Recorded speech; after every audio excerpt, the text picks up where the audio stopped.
Good morning everyone, welcome back to our channel. We have another exciting video for you guys in store today. Briefly before we get started here, I just want to say too, the audio quality in our videos has been kind of spotty. I finally figured out what the issue was. So I had bought an adapter for my mic, and you can see this is the old one, this is the new one, and I guess they're not compatible. So that's kind of the issue that's been going on with the mic. So I got it hooked up right now with a data cable, so hopefully the audio quality today will be a lot better, but we're gonna be jumping back onto RatSync today, and I plan on getting at least the front frame area somewhat put together. So let's see what we can do there. Now to pick up where we left off last time, we're gonna be rebuilding the frame up in this area here, and it goes up along the battens, comes up along here, and goes to this section. Now it is in quite a few different pieces. You can see it sitting over there. So I'm gonna have to kind of jigsaw it together, as well as the original one is completely gone. So they had made one out of what looks like just traditional plywood and jammed it in there. And of course, all of these parts came apart too because they didn't put any sort of sealant on it. You can see it all cracked and fell apart. So I'm gonna have to jigsaw these little pieces together and see if I can't figure out a frame for that. Morning, gentlemen. So here you can see those puzzle pieces, if you will, laid out. We got all sorts of tiny little chunks of wood here. Now, I do know where they all go, but the issue is that, for example, this piece was meant to be an extension of this piece. So it's gonna be a little tricky trying to establish what the replacement part's gonna look like, but I'll get this all laid out and we can kind of figure out something that works and will fit in place.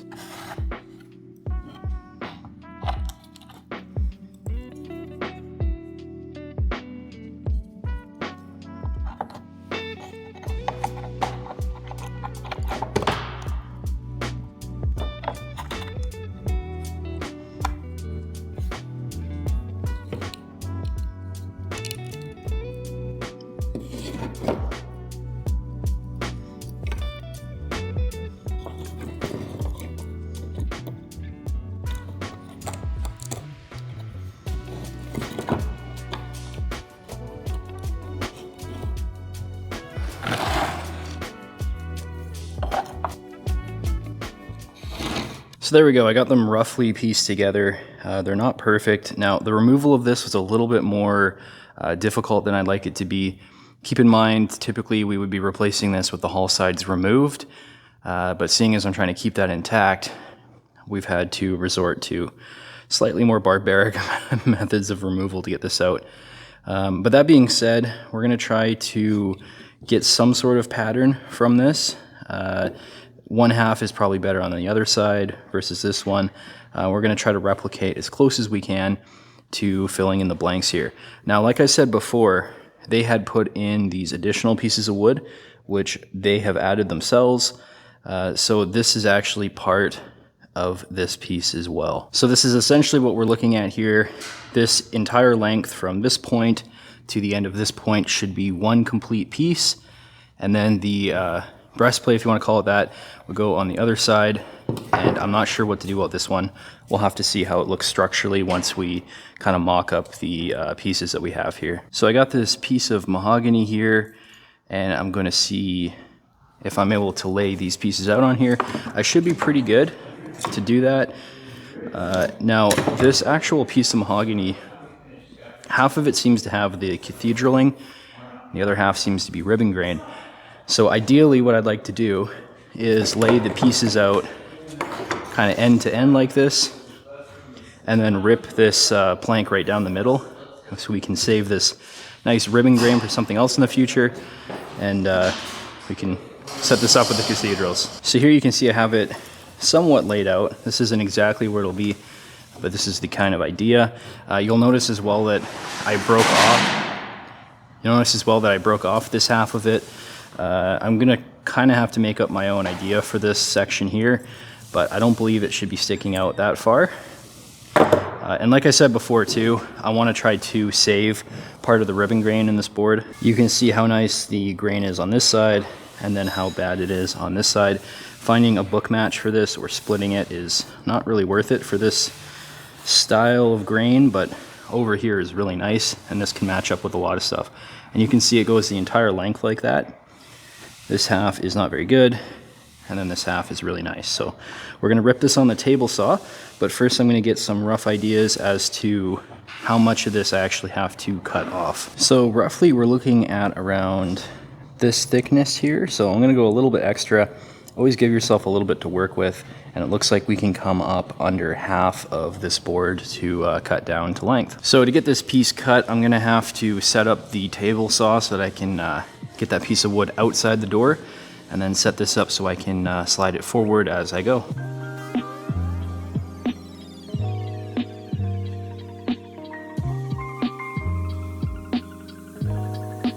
So now we have our piece of wood here all laid out on the bench, and I can begin taking these pieces and setting them up on here to make sure that I got the right lengths. So let's go ahead and do that.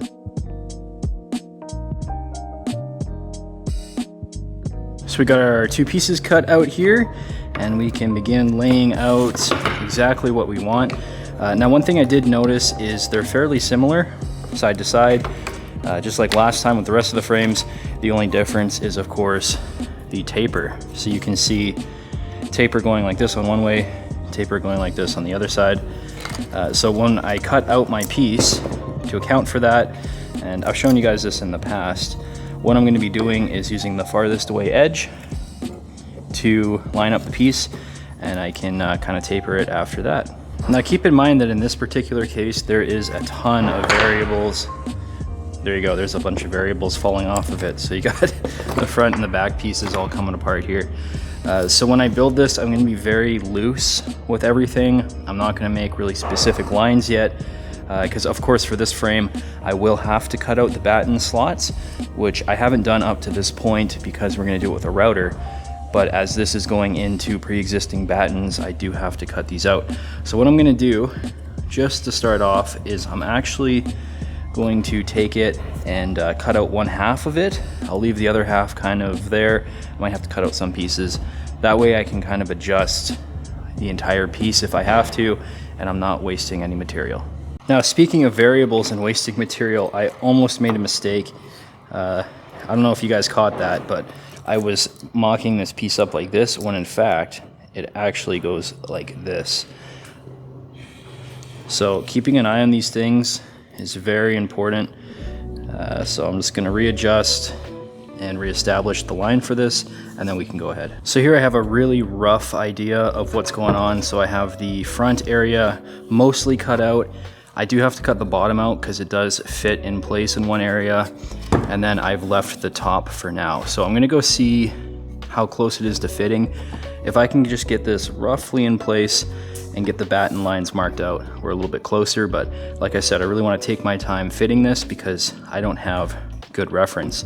Once I have a nice piece without maybe the angles in it or even width, I can then translate that to the next one and make a really good piece a lot quicker. But this first one we're going to take our time with.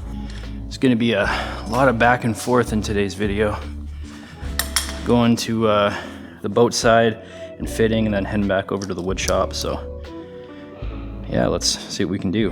Now, I don't believe I showed this in the video, but when I remove these, there's actually a fastener in the middle of the batten holding the frame on. So I did have to take the flush cut saw and cut that, because again, typically you'd remove the hull sides, but in this case I'm trying to keep them.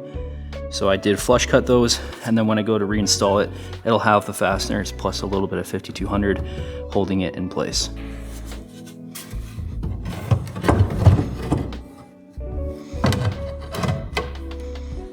So we've run into our first issue. It looks like it wants to go in place, but of course, this is not letting us.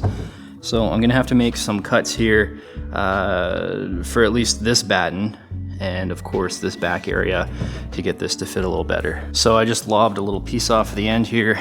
Let's see if this fits.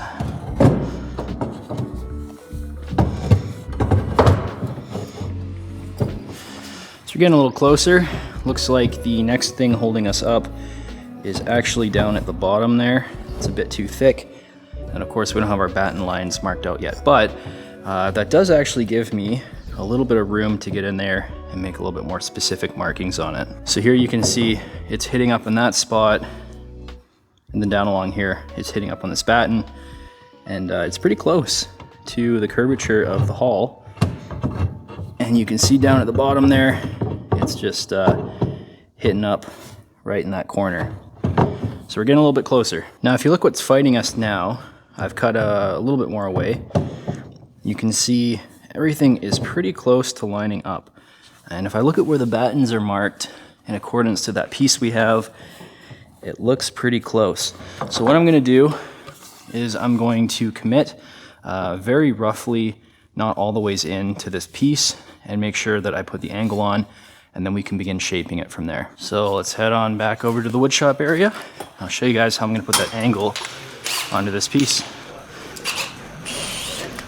So one trick that you can do is angle the bandsaw table using the old piece of wood. So if I get this lined up here, you can see where that blade is sitting is pretty close to where this angle is at. So I'm gonna cut this line onto our new piece.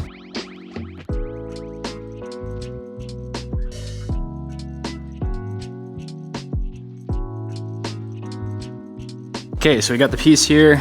Let's see if we're getting a little bit closer to this fitting.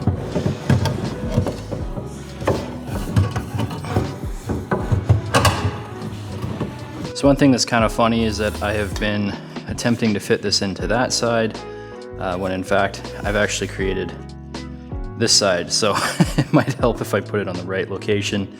Let's see how it fits doing that. And the one nice part about doing this side is actually this piece is still removable. The only downside is that there is a butt block on here.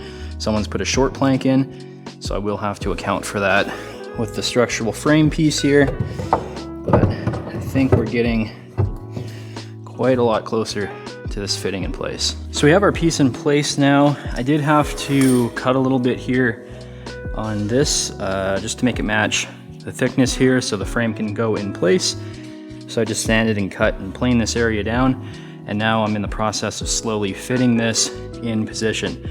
Now keep in mind, I've left lots of extra material, and the whole point of this right now is just to get it in place so I can get it marked out with a pencil and get it a little bit more accurate. So it's not gonna line up perfectly right now, but it is pretty close, and that's enough. That's all we need for now. So I'm just gonna keep slowly adjusting it and fine-tuning it as we go here. So here's our piece of wood, very roughly put in place. Now, keep in mind, it's not exactly perfect, nothing's perfect. It is identical to the other piece, and we're getting really close to getting this to fit quite nicely. Now down along the batten edges here, you can see it's tucked away into all the little battens. That all fits really nice. And the idea is that because we're not putting a fastener through the batten into the frame, we're only going to be doing the plank into the frame. I'm going to be putting 5200 in these areas as well. So any of these little gaps here are going to get filled up by that 5200. And of course you can see it gets held on this piece here and then held all the ways up along this area. So the next thing to do that's rather important that I couldn't do on the bench is I have to set the angle of the bottom for this portion. So again, as these frames are turning, this one's going to be the most steep out of all of them, and that angle is going to be from this point to this point right here. So it may not look like I have enough material, but I'll get a ruler and I'll show you guys really quick how close this actually is. Now, just for the visual aspect of it, it's not perfectly where it's going to be. This is essentially what we're going to do. We're going to take this edge and we're going to go to this edge, and that gives us more or less where the line of this is going to have to be. And it's imperative that we do this on both sides, because keep in mind, everything on this boat is 3D.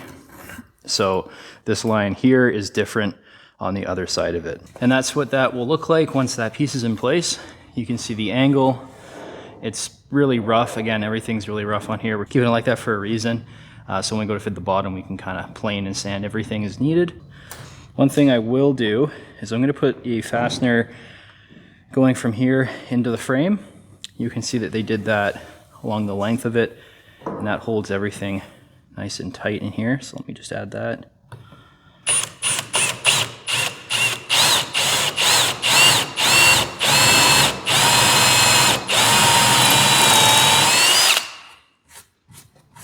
So there's that piece of wood more or less installed. I put that fastener in here, and listen to the sound of how strong this already is, with just 3 fasteners. Keep in mind that's 3 fasteners, and I haven't even attached the top of it yet. It's very robust already. It's added a lot more rigidity to this. It was really bad before we did this repair. So what we're gonna do, next video is I'm going to replicate this over to the other side. It should be a lot quicker because we have a basic idea of what this shape should look like. And once that's done, we can actually start, I believe, installing the frames after that. So the idea will be this one will get epoxied and painted. This one will be painted, and I think we're getting really close to starting on the bottom. So once we get started on doing the bottom, guys, like I said, bottom goes on, and the second that that wooden bottom is on and installed, then the real hot rodding rat rod stuff is going to start. Let me tell you, that's going to be a lot of fun. So I look forward to that. Thank you guys so much for watching the video today. It was kind of a short one, so I appreciate your guys' support, and until next time, I'll see ya.